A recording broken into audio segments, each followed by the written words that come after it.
დისკოდი გიბრუნდებათ პირდაპირ ეთერში ჩვენი შემაჯამებელი მესამე ბლოკი მიუხედავად სევდიანი დასაწყისისა ჩვენი გადაცემის როგორც უკვე აღნიშნეთ ბატონი კახიკავსაძის გარდაცვალებით დავიწყეთ მაგრამ ქვეყანაში ხდება მნიშვნელოვანი და სასიხარულო ამბები რის მოსაყოლათაც ჩვენ გვესტუმრა დავით ცინცაძე ანსამბლ შავნაბადას ხელმძღვანელი უღრმესი მადლობა დავით მობრძანებისათვის მიხარია რომ ხშირად ხარ ჩვენი სტუმარი და განსაკუთრებით მიხარია ის ფაქტი რომ ასეთი მნიშვნელოვანი სიახლით მოხვედი მით უმეტეს პანდემიის პირობებში როდესაც არც თუ ისე განებივრებულები ვართ სიახლეებით.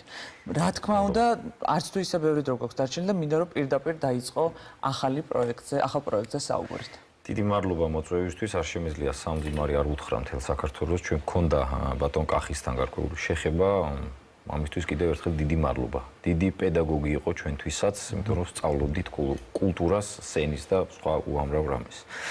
რაც შეეხება პროექტს, ეს არის პროექტი, რომელიც დაიწყო არა მხოლოდ ჩვენით და ჩვენგან, არამედ უნდა ვთქვათ, რომ ქართული გალობის რაობა და მისი არსი მეტად დაკავშირებულია ქართველ ადამიანის ფენომენთან, აზროვნებასთან. ჯერ კიდევ მაშინ, როდესაც ქრისტიანობა შემოვიდა ჩვენთან, არ გულისხმობ პირველ საუკუნეს, გულისხმობ როცა სახელმწიფომ წმინდა ნინოს შემოსვლას გულისხმობ ამ შემთხვევაში მირიან და ნანა დედოფლის შემთხვევას, იქედან უნდა ყოფილიყო სურვილი საიმისოთ, რომ ქართულად ეგალობათ. თუმცა მაშინ ქართული გალობა კი არა და მხოლოდ ერთ ენაზე სრულდებოდა საგალობელი, მაგრამ მოგვიანებით მალევე, იმიტომ რომ ქართული გენეტიკა მეტად მუსიკალური იყო, როგორც საბა განწმენდელის წყაროებში არის ნათქვამი, ქართულად ტარდებოდა ღვთისმსახურება.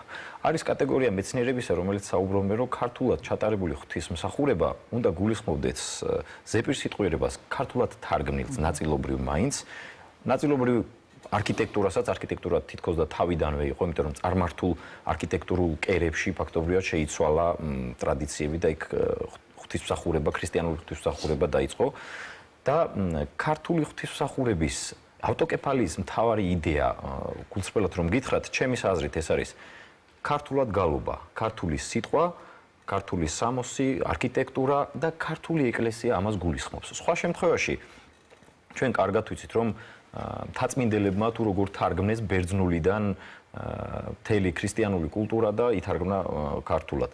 თუმცა ძალიან მნიშვნელოვანია, რომ ბერძნებმა მოგვიანებით დაკარგეს ეს მეტად ღირებული კულტურული განძი საეკლესიო კულტურისა და ხშირად ხდება, როდესაც ძველი დეტალების აღდგენა იყო საჭირო, რომ ქართულიდან ისესხეს. იყო ესეთი საუბარიც, რომ იმდენად კარგად იცოდნენ ექვთიმე და გიორგი მთაწმინდებლებმა ბერძნულიც და ქართულიც, რომ ისე თარგმნესო, რომ თითქოს და უპირატესად ჟღერდა ქართული ენაო. ასე რომ ძალიან მნიშვნელოვანი ეპოქა იყო მე-6-მე-7 საუკუნის საბა განწმენდელის შემდეგ ესეთი მნიშვნელოვანი ნაბიჯი გადაიდგა ქართულ საეკლესიო კულტურაში, რომელიც აერთიანებდა არა მხოლოდ მუსიკას.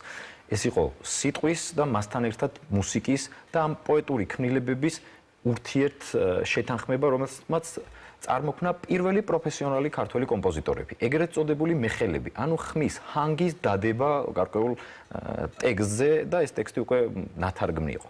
თუმცა მთაწმინდებლებმა თარგმნეს არა მხოლოდ ტექსტის ნაწილი, არამედ ჰანგებიც, როგორც ეს ჩანს ერთ-ერთ ჩანაწერში, რომ განაკი ვინ დაისწავლიდა იმდენი ხმა იყო და მე კიდე დავამატეო ხმებიო და რეპერტუარი აქ შევაჩერეო ამ შემთხვევაში. აი ესეთი ფორმულირებაა დაახლოებით და ძალიან საინტერესოა, რომ განვითარებას როცა განაგრძობს, იმიტომ რომ ჩვენ ვიცით გრიგორ ხანძთელის რამხელა ღვაწლია ქართული საეკლესიო მუსიკისთვის და არა მხოლოდ სახელმწიფოებრივი აზროვნებისთვის. მოღვაწე, რომელიც არა მხოლოდ საეკლესიო და სამონასტრო კომპლექსში, არამედ მის გარეთაც სოფლისთვის და ხალხისთვის კიდევ სხვანაირად ფიზიკური მდგომარეობისთვისაც იღვწოდა. ასე რომ ეს იყო ყველაზე კულმინაციური მომენტი ქართული გალობის. თუმცა რაც შეეხება სანოტო დამწერლობას ქართული საეკლესიო მუსიკის.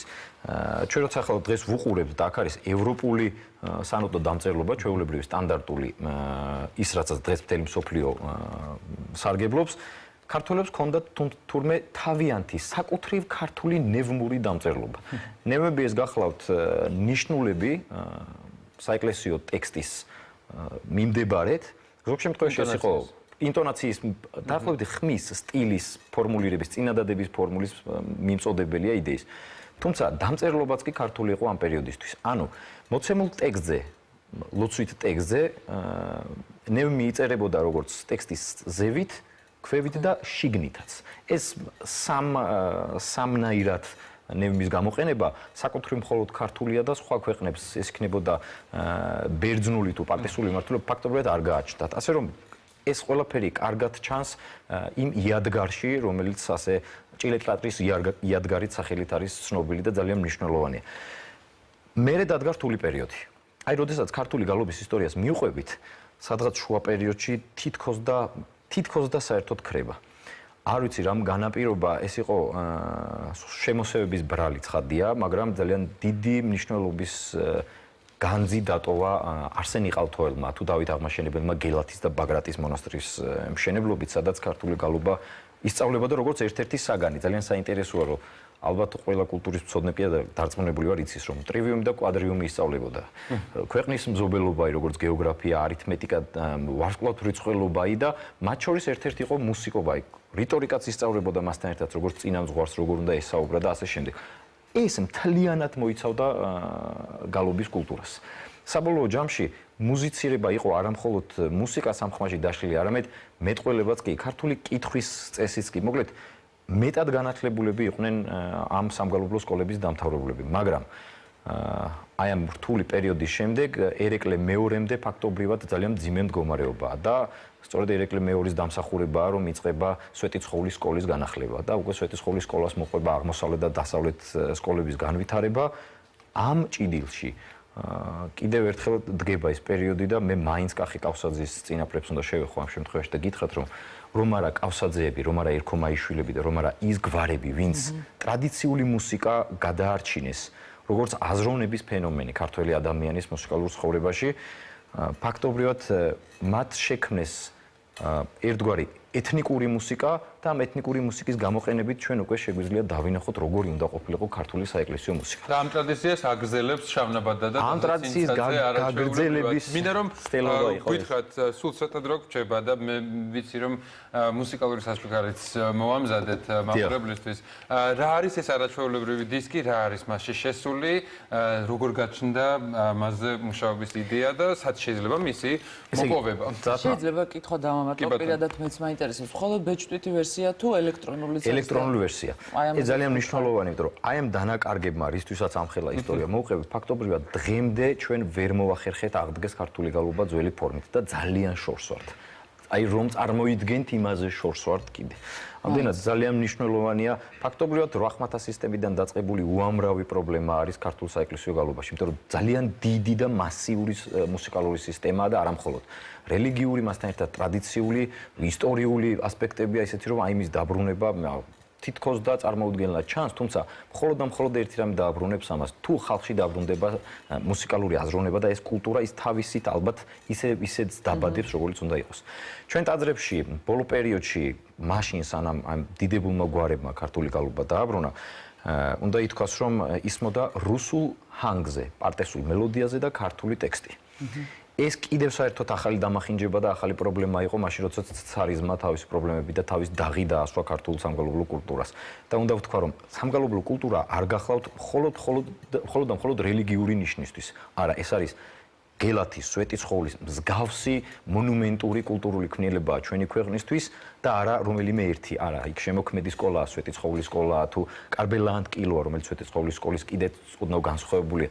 მოკლედ, თავარი ღირებულება ამ გამოცემის ამ შემთხვევაში არის, რომ ტაძრებში, იქ სადაც არის მის ქართული გალობა, იქ სადაც პრობლემურად ჟღერს, იქნებ დაბრუნდეს.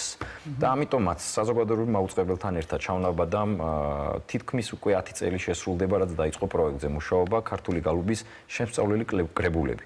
ეს არის მალხაზ ერქვანიძის მიერ რედაქტირებული სანოტო კრებული ანსამბლი შავნაბადა ასრულებს. ეს არის მეოთხე ნაწილი, თუმცა წინ ერთოდა წირვა, ლოცვა, ღვთლათკუთხევა, ქორწინება, ჯვრისწერა და ასე შემდეგ სხვა ნაწილები და ეს არის აღდგომა ამ შემთხვევაში. სწორედ ამ აღდგომის საგალობლებით დაიწყო ქართული გალობის დაბრუნება ტაძარში, რომელიც ანჩისხატის გუნდმა ბეთანიის მონასტერში დაიწყო. დღეს ახლა ჩვენი მაუწყებლის ეგრეთ წოდებულ საბჭოთა ბიუროში რამდენიმე ასეული ესეთი ეგზემპლარი დევს. მას ვისაც უნდა რომ მიიღოს ეს გამოცემა, ოჯახებში შეასწავლოს თავის შვილებს თუ არ ვიცი, თავის წევრებს, გუნდებმა იგალობონ. მათ შორის ეს არის ერთ-ერთი საუნივერსიტეტო გამოცემაც, სტუდენტები ამით სარგებლობენ, რომ რადგან დისტანცია დიდია ამ მუსიკასა და დღევანდელ მუსიკას შორის, ამიტომ უნდა გაიგონ რას გალობენ. არც თუ ისე მარტივია ნოდიდან ამოკითხვა, როცა ტრადიციულ ჰანგზეა მიჩვეული ყური.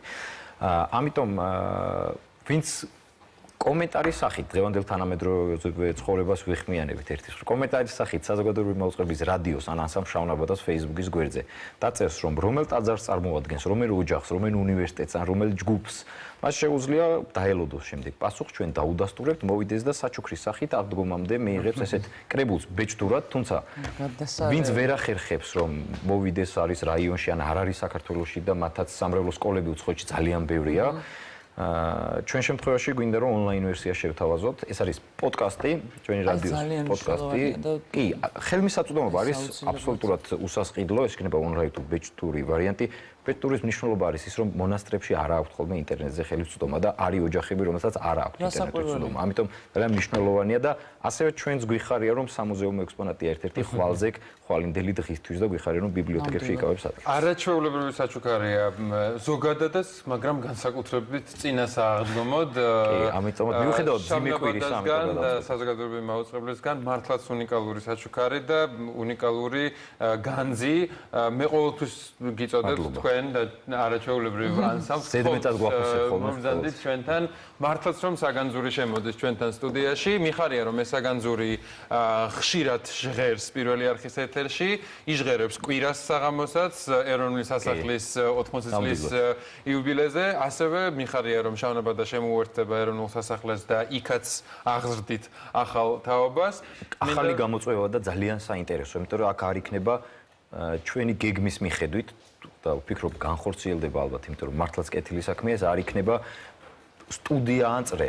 ჩვენ გვინდა რომ დავიწყოთ ეტაპებად და აქ შეიქმნას სასწავლო ცენტრი, რომელიც იქნება სერტიფიცირებული, აკრედიტირებული და მისაღები პირველი მეორე დონის. დავით, თქვენს ხელში რაც ხდება, ის ყველაფერი არის წარმატებული და ხარისხიანი, ასე რომ გისურვებთ წარმატებას. დიდი მადლობა, მე შევუერთდები ბიჭებს მართლაც ვიგალობთ და გვინდა რომ ეს საგალობელი მიუძღვნათ იმ სამი დიდი ადამიანის გარდაცვალებას. ჩვენ პედაგოგის, ბატონი აზო ერქომაიშვილის ბატონი დოჩანაშვილის და დღეს უკვე კახი კავსაძე, რომელმაც ასე დაგწყვიტა მთელ საქართველოს გული. დიდი მადლობა, ხოთ.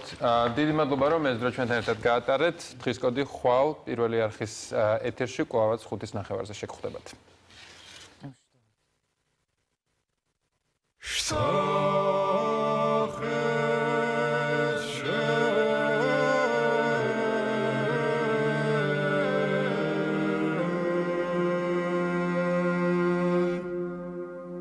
Could